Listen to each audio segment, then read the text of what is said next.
Vighar versus Karaksis. Dreams didn't make us kings, dragons did.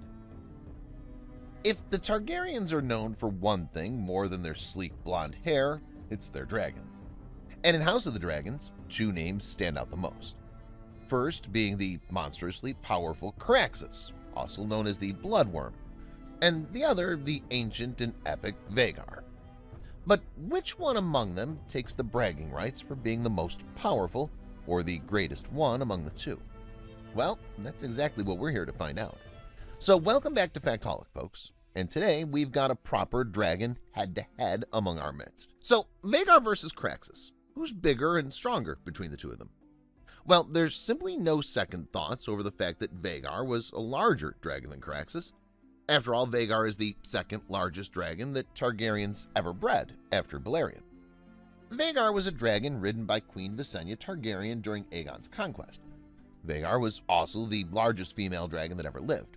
Vhagar's jaw was large enough to swallow a whole horse, and she was easily almost as big as Balerion by the time she died.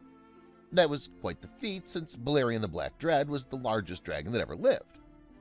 On the other hand, Karaksis, when it comes to size, was nothing really special. He was a huge dragon, but nowhere near Vighar. In fact, Vighar was described as twice his size. And while he might have been leaner and larger than other dragons in his brood, the winner of this comparison is clear. When it comes to size, Vighar was clearly a bigger dragon than Karaksis. However, we know all too well that size isn't everything, and in combat, strength and experience is what truly matters. But having said that, when it comes to strength, too, a dragon's size and the might of its dragon fire are the determining factors, usually, of course. So, as we already know, size-wise, Vighar was clearly superior to Karaksis, and when it comes to her dragon fire, it was quite potent as well. You see, Vhagar's dragon fire was known to literally boil knights in their armors.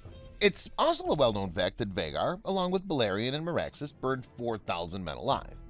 Now, that's a pretty impressive stat if you ask me. Apart from that, Vhagar's roar was described as being thundering enough that it could shake the foundations of Storm's End. Straight up terrifying.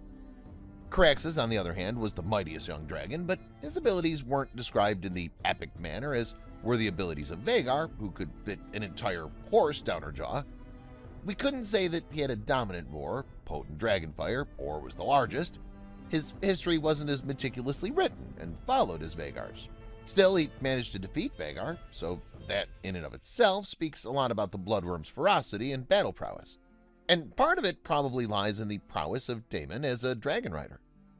But there's no denying that even though Karaksis was significantly smaller than Vighar, he managed to defeat her in Battle Above the God's Eye at Harrenhal, and that makes him the clear winner when it comes to strength, in my book. That's not to say that this was an easy fight for him, as he did end up taking lethal injuries in this fight as well. In the end, both Vighar and Karaksis died during battle, but Karaksis managed to take down a dragon twice as large as him and survive long enough to pull himself out of the water, which clearly makes him the superior dragon of the two. However, if it came down to the question about which one among the two is the greatest, I'd still have to say Vighar. Because had the Battle Above the God's Eye took place with Queen Visenya Targaryen on Vhagar's mount, the result may have been pretty different given the bond that the two had with each other. Vighar was most formidable and dangerous as Visenya's mount. Visenya rode Vighar into battle all over the Seven Kingdoms during Aegon I's campaign, roasting strongholds in the Riverlands, the Trident, and most, but not all, of Dorne in the name of House Targaryen.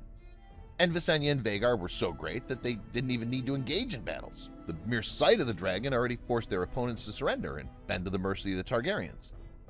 But for me, Vighar with Queen Visenya Targaryen wins this head-to-head. But with Prince Aemon Targaryen riding Vighar, the winner would definitely be the Bloodworm with the rogue prince on his back. And that's just about it. Do you agree with this result? Which dragon takes the win for you? Do let us know down in the comments below. We hope you enjoyed the video. Now, if you want to keep watching more amazing head-to-head videos like these, don't forget to hit like, subscribe, and press that bell icon too for the latest updates. This is Factaholic. We'll see you around with another new video. Peace out.